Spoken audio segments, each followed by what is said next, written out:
Welcome back to another episode of Rock Boys Football. We have some breaking news coming out of Oklahoma tonight as they officially land the commitment of one of, if not the best remaining defensive tackle prospects in this transfer portal window. And there's no other way to say it. This is a huge, huge win for Oklahoma.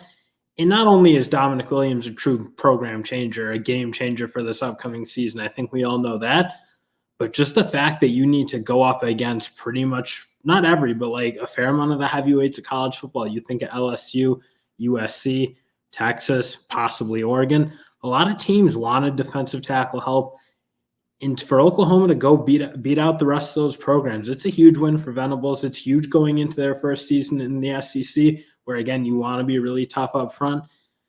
And they got their guy. And they got Lole earlier in the transfer portal too, but Lole is probably more of a depth piece for Oklahoma. Dominic Williams is kind of more your program changer, at least your season changer for this year. So, again, don't want to understate. That's a huge win. Had to beat out a lot of really, really good programs for him. And credit to Venables and his staff. They got it done, and huge, huge win. So, before we get too deep into this episode, just wanted to thank everyone, especially all the Oklahoma Sooner fans. You know we love covering this program. Love what Brent Venables is doing, the energy he's brought back to this program.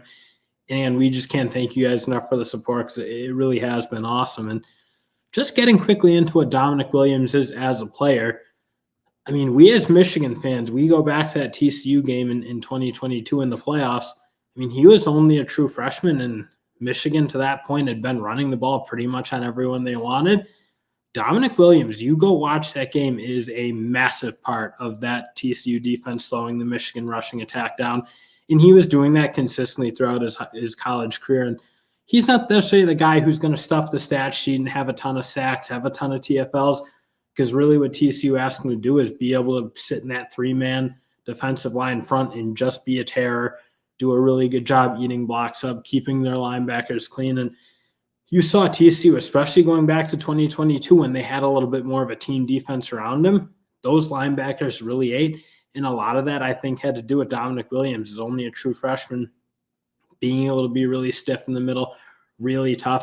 And again, just be a handful for offensive linemen, even really good offensive linemen. So again, you kind of look at what this Oklahoma team is up front.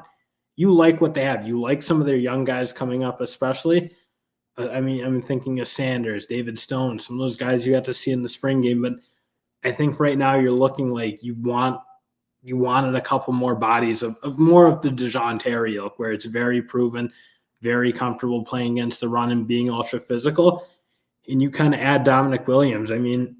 Just looking at him and DeJounte Terry and what they should be, that should be a unit that's extraordinarily tough to run on.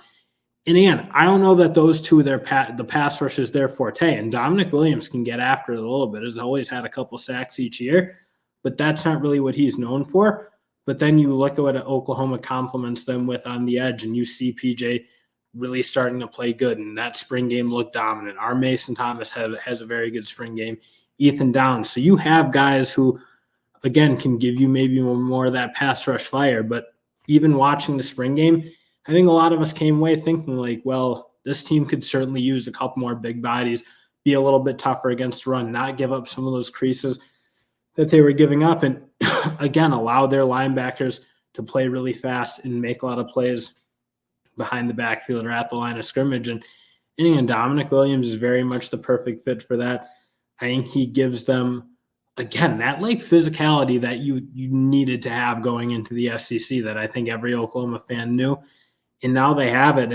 And I think that really does set them up for a very, very strong season. So again, I don't want to minimize this. This is a huge win. And I think even more so is the fact that Oklahoma didn't feel like they were quite as desperate as a team like LSU or USC to land this type of guy. So to still be able to figure out how to get this done, get him on campus, it's huge because, again, you knew so many of these teams. They must have been fighting tooth and nail for this type of guy. Just given what's kind of left in the portal, now that the window's closed, you kind of have your finite group of guys you can go make your team better. And again, I think Oklahoma landed one of those guys, one of those true difference makers at that defensive tackle spot. So kudos to Brent Venables. Really excited for this year. I know when my brother gets back, we're probably going to dive into this film or Dominic Williams' film a little bit and talk a little bit more about how specifically we think he's going to fit in this Oklahoma offense, defense, sorry.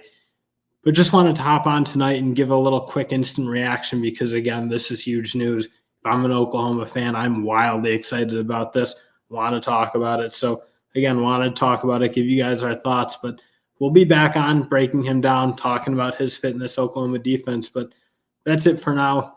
Thank you guys again for watching, and we'll see you later.